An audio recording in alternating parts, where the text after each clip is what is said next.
while we're taping this, that means that about 9 people have been sexually assaulted already.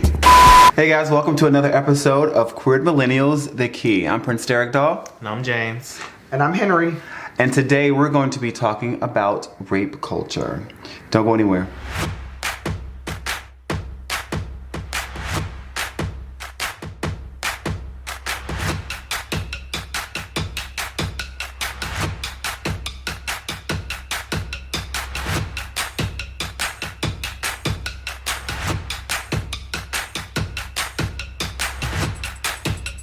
All right, y'all. So today our icebreaker is called story time. So we're gonna read 3 scenarios. We're gonna process them and we're gonna discuss them. Okay. Jamal and Anthony meet on Jacked. They both agree to meet in person and have drinks at the bar. Both men are enjoying each other's company and head back to Anthony's house to spend some alone time with one another. One thing led to another, and Jamal and Anthony begin to have sex. 10 minutes into the session, Jamal doesn't feel comfortable anymore and wants to stop having sex. He tells Anthony to stop. However, Anthony refuses and forces himself onto Jamal. Jamal tells Anthony to stop again, but gives in after Anthony does not listen to him. That is specifically coercion. I think the thing that happens is like when you're in a sexual situation like that and you're meeting a guy, hook up and you say no, the first no should stick automatically. So the thing that happens is when you are in a situation like that and you submit to the sex, it's still sexual assault.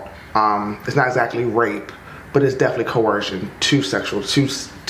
So you coerce the person into having sex. It's still a sexual violation. It's still awful. It's still terrible. This is why when I hook up with guys, I go armed with my mace and my blade. It is definitely coercion and sexual assault, because no means no. We were taught that at 5 years old. Yeah, right. You know, so it shouldn't even have to be about the first no. Right. You know, when I say no, that's it.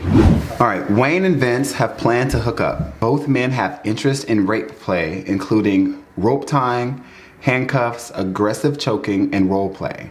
They both agreed that they should establish safe words just in case one feels uncomfortable. Wayne and Vince meet up and have a great sexual encounter with each other and did not have to use their safe words.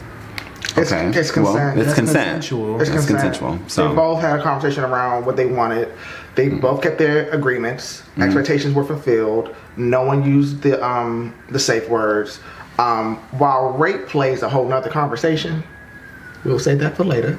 right. Yeah, that's because a whole that other just conversation. Blew me. But there was consent.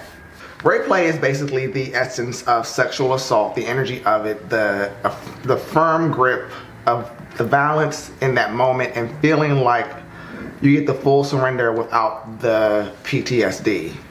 But I know in gay culture it's a big thing because there's a disbelief that men can be assaulted. So there is a diminishing of understanding how it could be problematic. But people seem to be into it. They want to have the fantasy. There are situations where people like this, and this is the thing about consent and being sex positive. It is your choice. There's no judgment. As long as it's consensual. As long as it's consensual. Consensual makes the difference. Would it make me not sex positive if I don't support that? Well, like not supporting rape play? Yeah. I don't think it makes you necessarily not sex positive, but like I think the thing about I think people are saying like for me sex positive. This is my definition. Right. Is that as long as there's consent and there's no minors involved, I'm okay with it. Right. So I think thought of anything involving the word rape makes me uncomfortable. Right, rape is uncomfortable as well. Just But I also think that in tying into this whole rape play thing, because this is something this is new information to me. I haven't heard about that until today. But I'm thinking like, is this like tied to like BDSM or like any other sex play where a person is like surrendering control or there's a power dynamic? I don't think the BDSM community is completely like. I don't think that. Not saying that doesn't go on. I can't speak completely for the BDSM community, but from what I've noticed, that the two are mutually exclusive. So like if I come into the room and I tie you up and I beat your bare ass, does not mean that I plan on penetrating you either. Right. The intent of BDSM is around what the sub wants and what the dominant person wants. So while I understand what you're saying, but I don't think that the sliding scale will fall on, like, it's like if I come in, I'm tying you up, and I'm also getting your ass too. Chris and Isaiah have been chatting through Twitter for a few months. Chris runs a successful OnlyFans business. Chris and Isaiah are interested in each other and plan on meeting at a hotel to have sex. As they begin to have sex, Chris quickly sneaks his phone and begins to record footage for his OnlyFans page. Isaiah sees this and tells Chris to put his phone away. A few weeks later, Isaiah sees the video on Twitter of him and Chris having sex and is highly upset.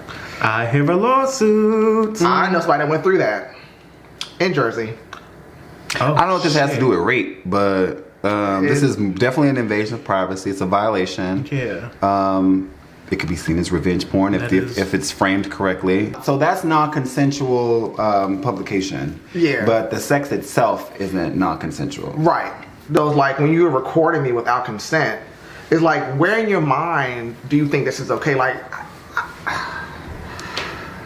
I really hate how men they disassociate so badly during sex. Like, it's so weird, like the choices that men make. And this is why I tell bottoms to make their boundaries explicitly very clear with these niggas. Is because another bottom allows you to do it, and then it's just happening. I've just noticed that this inherent need to always record or think that people want to record and just assume that, like, if we're in a hookup, that I want you to record me. No, right. Like, I'm in the moment. And I'm trying to get loose. Have sex. Right? You didn't talk about that before you got, because, like, I'm a firm believer that before I get to the door, I need to know the rules of engagement. Like, let me know what we get. Like, you want to record? Okay, I'm not looking for that. I'll go to the next top. There's plenty of tops in Brooklyn. If you ever come in Brooklyn, I'm Henry. I'll be your guide. I'll show you all the tops of the city. You're welcome. All right, guys, we had a great icebreaker, but now it's time for us to get to the key. And today's episode is about rape culture. Okay, so throughout this discussion, I want you guys to know that we are, hearing this thing together. This may be a very touchy topic for not just our viewers, but for some of us who have experienced sexual assault. So as I go over some of these facts, we're gonna just talk about it. So take a deep breath and let's get to it. All right. So what is rape? The dictionary defines rape as a type of sexual assault, usually involving sexual intercourse or other forms of sexual penetration carried out against a person's will, which means without permission or without consent. Every 98 seconds, an American is sexually assaulted, which means that while we're taping this, that means that about 9 people have been sexually assaulted already. For gay men, 26% have experienced rape, physical violence, and are stalking by an intimate partner in their lifetime. And 4 out of 10% or 40% of men have experienced sexual violence. Given that type of information, as queer men of color, trying to be sexually active and dating and being a part of hookup culture, safety is always a concern for us. And I think that in the last segment you said that you never go to hookups without having some form of protection on you, because you can't really trust another person that you don't really know. So have either of you ever experienced sexual violence or rape? Last summer, spring has almost been a year, a person on Twitter wanted to do a homecoming watch party for Beyonce. And he invited me and two other Twitter followers. One of them didn't come, so it ended up being 3 of us. And he set up a sleeping arrangement where, like, I slept in one room and the other guy slept in another room, and then he slept in the bed with me. So in the middle of the night, he tried to climb on top of me. I said no, pushed him off. Then he tried to, like, eat me through my motherfucking shorts, try to pull my shorts off. I said no, and then before I know, he was holding me down. He was on my back, holding me down. So I had to fight this man off. And I went to sleep, and I just was like, okay. I didn't process it, because at the time I was going through a breakup. So it's like my ex and I just split. I was processing other stuff. It's like it didn't like really sink into the end of the summer. Like I thought like I've been having sex all summer, having fun, and then I like went back. I was like, something still in my mind is not sitting right about that night. Like something in my mind still doesn't feel right. And after that night, I talked to him. The night that it happened, I explained to him that we don't need to talk anymore. That was weird. I don't know what the fuck that was about. We don't need to talk anymore. Gay men just don't comprehend what sexual violence is or what it looks like. And I wrote a thread about all of these on my Twitter.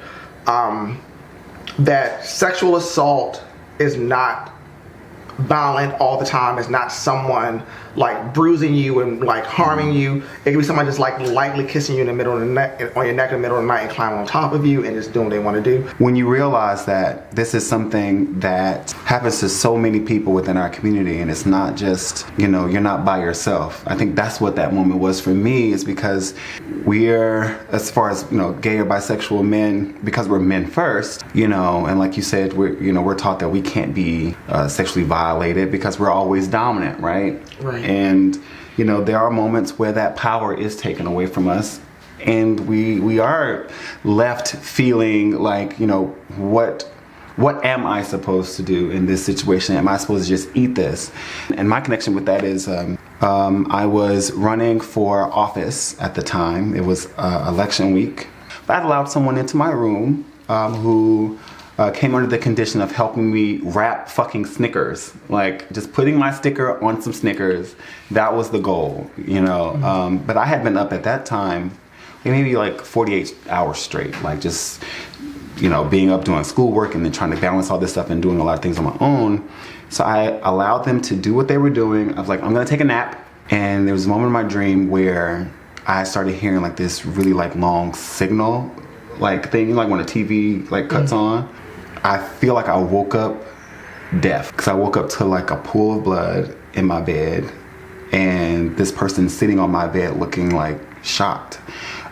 It took me a minute to figure out what had happened. And come to find out, this person was trying to either give me a hand job or a fellatio while I was asleep, and yanked too hard and ripped my penis. And I was bleeding everywhere, and I was hysterical, and all I could remember was saying, "You need to leave now." That's the only thing I could remember. And what do I do? If I call the police, you know, this is gonna become a thing on campus, you know. I had a girlfriend at the time, so how do I tell my girlfriend that this man just assaulted me? Because the thing that happens sometimes that people automatically deflect, like, what were you doing? What were you doing? Right. You know, it was like I was in the room minding my business. And but that's exactly where my mind went. And for days, weeks, almost like months, I was trying to convince myself that it was kind of like my fault. Like, you should have never let him in your room. You should have not gone to sleep. You should have, you know, like, I started second guessing everything. And I never felt that I never thought I would be so trapped, you know. I think the thing that happens that I think that gay men need to start owning up to, when you make the choice to identify as queer or gay, or people can identify you as queer or gay, your privilege as a man is automatically diminished. And I think that people need to realize that you are not exempt. And I really hate the fact that as gay men that we're complicit in it. We perpetuate it. Like, another thing I really hate is like when people are like, oh, choo choo, let's run a train on me. Like, a train is not consensual, America. Oh. Do you know what a train is? That's not consent, baby. But I think that, like you said earlier, y'all romanticize rape, and it's weird. But that's rape. But if it's consensual, you know, and I think that, you know, us be creating this conversation, like you said, we're sex positive, right? And I think we kind of put ourselves in this kind of conundrum where it's like, well, we don't want to, you know, negate someone's sexual pleasures, or recognizing that because it is so prevalent in the community that it has become part of a culture where people feel even comfortable enough to make, you know, pornography or make fantasy out of these horrific traumatic experiences. Let me turn that into a plot for my next video, or let's try to make a fantasy out of this scenario. Right. Now, like I said earlier, like, sex positivity is great, but right. this particular thing is something that I find troubling for me. So I know that some of the stories that we've heard or that we've shared had to do with drug uses or alcohol consumption. And what can we do? What are some of the thoughts that you guys have about what we can do to kind of protect ourselves so that we're not in positions where we're incapacitated around people we don't know, or where it's not advantageous for another person to take control of our bodies. Really, really want to say no to people that you're around. I really do, because the person that you're closest to could be the number one person who could do you dirty, and that's the scariest part about this situation. 75%, actually, 3 out of 4 of sexual assault cases, the victim is usually assaulted by someone that they know. I think that until we get to a point that we have better language around what we're doing sexually, we all need to be held accountable for our behaviors, period. Exactly. Until you motherfuckers get it right, everybody's in trouble, period. We all have to be aware of what we're doing until we get to the point as a society where we are much more adept to having healthy sexual experiences. Everybody's accountable. I don't give a fuck if you have not done anything or you're not doing anything. We all are complicit. Understanding that this is one of the most underreported crimes, I think that we're complicit because we take cover for our for the offenders. Right. We internalize it and say, well, they did this to me, but we really don't hold them accountable because we don't report it. Whether it's because we fear that it's going to be for our own safety, or for some of the people that are out here perpetrating these types of crimes are former victims of these crimes. They always say, hurt people, but statistics show that persons who commit sexual violence, like rape, if you dig deep enough, that you find that they at one point were victims, and sometimes these acts are them in their brain taking power back. I think for your own peace of mind, if you've been a victim of sexual violence, that you go get some kind of therapy, find some kind of help, find a support group, whatever, make your own support group. Do what you have to do. You have to mend that, because it literally sits on your shoulder all the time. It haunts you. For those of you who may be struggling in silence, know that you are not alone. You do have brothers out here in the fight with you, and you can reach out to us, and we can actually direct you to services if need be. This was an amazing conversation, and I wanted to be able to continue. So make sure that you guys subscribe to us on YouTube, follow us on Twitter at QueeredM, follow us on Instagram at QueeredMillennial, and also find us on Facebook. Thank you guys so much for watching, and we'll see you next time.